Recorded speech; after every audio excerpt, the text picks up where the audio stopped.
नमस्कार, अनंत वक्ता सेहत सरोकार सीरीज की एक नई वीडियो में आपका स्वागत है। मैं हूं पंकज उपाध्याय। आज मेरे साथ डॉक्टर नाम आधार शर्मा जी हैं, प्रेम आधार आयुर्वेद एंड रिसर्च सेंटर के डायरेक्टर। आपसे आज जानेंगे जनवरी महीने की लास्ट में और फरवरी की शुरुआत में किस तरीके की कैसी दिनचर्या हो।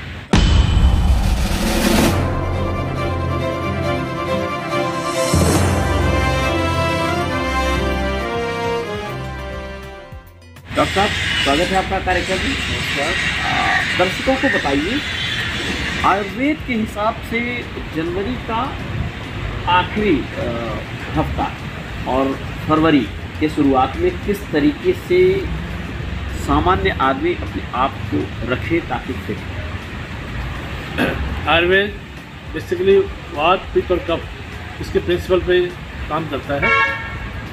ये अगर बैलेंस रहे हमारे शरीर के अंदर तो एनर्जी पैदा करते हैं।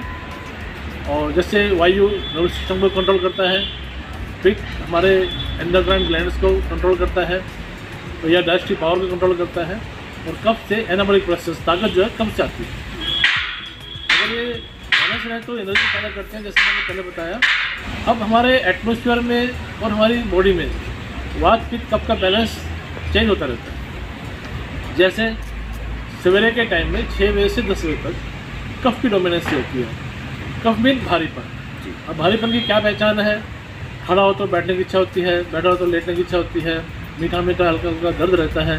अगर हम यही कंप्लेंट लेके डॉक्टर के पास जाएँ तो कोई ना कोई दवाई आपको दे देंगे। लेकिन बॉडी में कफ की डोमिनेंसी बढ़ गई, इसलिए हमें ये सब होता है। तो इसका मतलब क्या है, अभिप्राय क्या है कि हमें 6 बजे से पहले अपना बिस्तरा छोड़ देना चाहिए। अगर 6 के बाद उठेंगे तो शरीर में भारीपन रहेगा, और 6 से पहले वायु का काल होता है तो शरीर में हल्कापन रहेगा, और 10 बजे तक ये सब रहता है। तो इसलिए कफ के काल में हमारी अग्नि, डाइजेस्टिव पावर जिसको बोलते हैं, वो मंद हो जाती है, मंदाग्नि। और सभी बीमारियां मंदाग्नि से ही होती हैं। तो हमें 10 से पहले हैवी नहीं खाना चाहिए।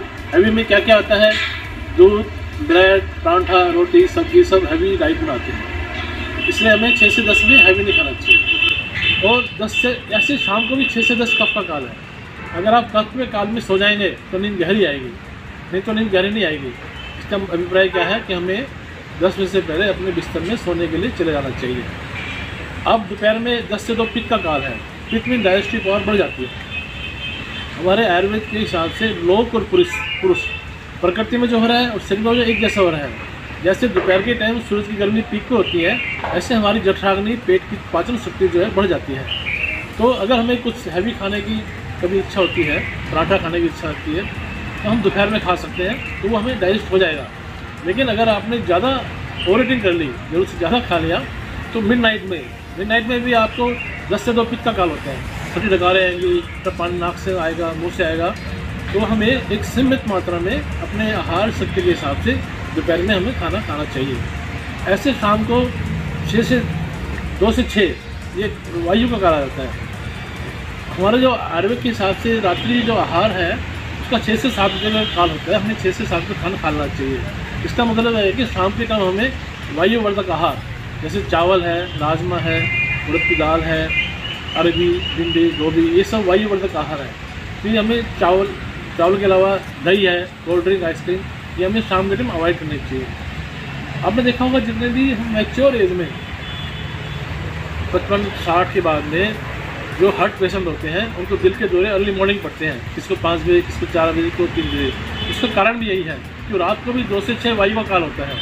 और हमारे शरीर में 5 तरह की वायु होती है। एक होती है प्राणवायु, जो हमारे हार्ट के फंक्शन को कंट्रोल करती है। व्यान वायु बीपी को कंट्रोल करती है।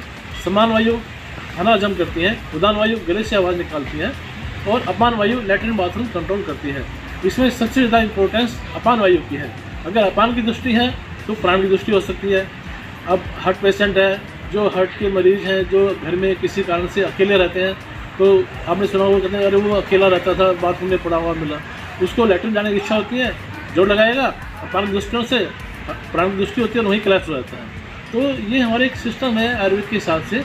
और जैसे मैंने बताया कि 6 से पहले उठ के हमें अपनी क्षमता के हिसाब से मॉर्निंग वॉक जरूर करना चाहिए। इतना करो कि आपको ज़्यादा थकावट महसूस ना हो। उस पर बाद आके ऑयल मसाज, हमें सारे शरीर में डेली 4 से 5 चम्मच तक तेल जो है बॉडी में लगाना चाहिए। उंगलियों से स्टार्ट करो, हाथ में, पैरों में, तलों में, पिंडलियों में, गर्दन में, सभी जगह हम ऑयलिंग कर लेंगे तो हम सर्दी के जो दुष्प्रभाव है उससे बच सकते हैं। फिर हमने कहा ब्रेकफास्ट हल्का करो। तो ब्रेकफास्ट में क्या लेना है? फ्रूट, सूप, सलाद, जूस, दलिया, खिचड़ी, ये हमारे ब्रेकफास्ट में होना चाहिए।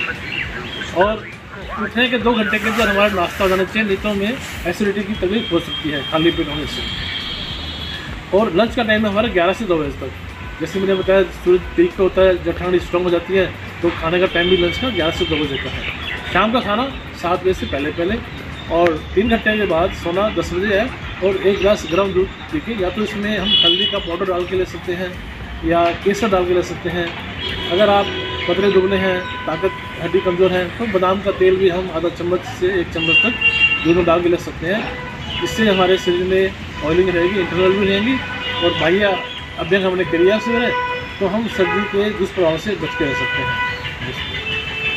इससे ज़्यादा जानकारी के लिए डॉक्टर साहब के हॉस्पिटल आप पधार सकते हैं, रोहिणी में है।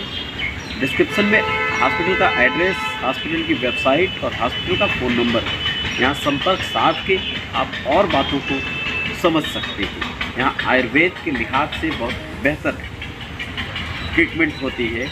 अगली वीडियो में जल्दी ही भेंट होगी आपके लिए कुछ और हेल्थ टिप्स लेके हेल्थ टॉक पे उपस्थित होते हैं। बने रहिए, बहुत ध्यान।